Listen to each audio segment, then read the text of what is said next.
So on Friday's Jamboard, the first thing that you had to do is order these numbers from least to greatest. So remember, that's going to mean smallest to biggest. So 4 is obviously an easy number to recognize. It's the number 4. Pi, if we think of pi as the estimate of 3.14, remember that's not exact because pi is a never-ending, never-repeating decimal, but often when we calculate with pi, we use 3.14. And then square root of 20, we'd have to estimate that. So square root of 20 we don't know, but we know that it's near the square root of 16 and the square root of 25. And the square root of 16 is 4, and the square root of 25 is 5. So that would mean that the square root of 20 would fall somewhere between 4 and 5 on the number line. And so if I've got the number 4 here, and then pi is 3.14, that would be here-ish, and then the square root of 20 is somewhere between 4 and 5. That's somewhere in here. So I can kind of see what order these would go. So it would first go pi, then 4, and then the square root of 20. So for my final answer, it was pi, 4, square root of 20. The other thing you want to make sure you're doing when you're ordering numbers is you want to write them in the format that they were given to you. So even though we used 3.14 as our pi estimate, when I'm answering, I'm using pi. Similarly, for square root of 20, I estimated it between 4 and 5, but I'm going to write it as the square root of 20. On this side of the Jamboard, the one that I want to focus on is this one at the bottom, the 3 divided by 0.5. Now, if you have a calculator, you're probably just going to type that in as 3 divided by 0.5, but chances are, if you experience this on MCAS, it won't be with a calculator, and it'll matter on the next slide. So you could think of this as 3 divided by 0.5, which is like doing 3 divided by 1/2. And then to divide fractions, I can do keep, change, flip, and so that can change into 3 times 2, which would be 6. So similarly here, again, with a calculator, you're likely just going to divide 12 by 0.5 or 5 by 0.25. It'll probably matter on the last one, though. So 5 divided by 0.25 is like doing 5 divided by 1/4. And I could do keep, change, flip, which would be like doing 5 times 4, which is 20. And so what happened, I think, here was some people were using a decimal version of 1/3. But again, you won't have a calculator, and we want to be precise. 1/3 does not have an exact decimal equivalent. So instead, if I think of this as 7 being divided by 1/3, I can think of it as multiplying by the reciprocal, and then that's going to come out to 21. Pythagorean theorem, remember, works for right triangles, and so this is a formula that you would have on the MCAS. So I'm going to start by writing my formula, a squared plus b squared equals c squared. It's important to remember that the legs are my a and my b, and those are my sides that form my right angle.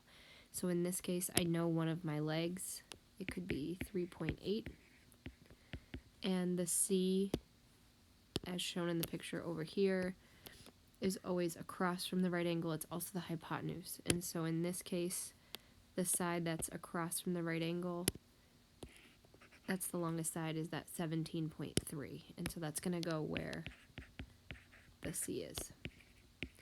And so my next step is to square each of these items. So now I have a squared. This could have been b squared as well. This 3.8 can be either leg. The important part is that the 17.3 has to be the hypotenuse. So on a calculator, I can square 3.8 and 17.3. And 17.3 squared is 299.29. So my next step to getting a by itself is to subtract 14.44 from both sides.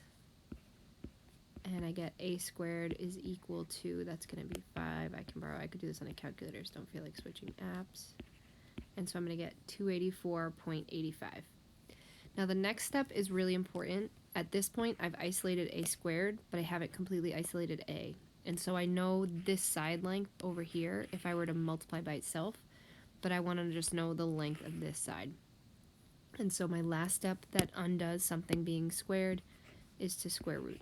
And so that will get me a by itself, and now I have to square root 284.85. And I'm definitely going to need a calculator for that. And that's going to come out to either 16.87 meters, or some people rounded to 16.9 meters. But don't forget to to square root this last step to make sure that a is getting by itself. Still sorting rational and irrational. So remember, rational are numbers that can be fractions. This is going to include whole numbers like 5 because you can put it over 1. Integers like -7 because you can also put them over 1. Hey, -9 is an integer, so that can come over here. It's also going to include anything that's already a fraction. I don't have any of those in my cards. Or decimals that end. For example, like 4.5. Or repeat. And this bar right here means that it's repeating. And so that means for all of these numbers can be written as fractions.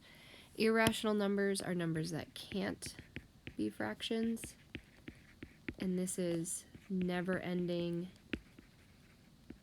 never repeating decimals.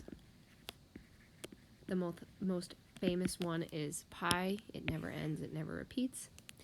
And another type of never-ending, never-repeating decimal is going to be any square root of a non-perfect square. So, for example, the square root of 20.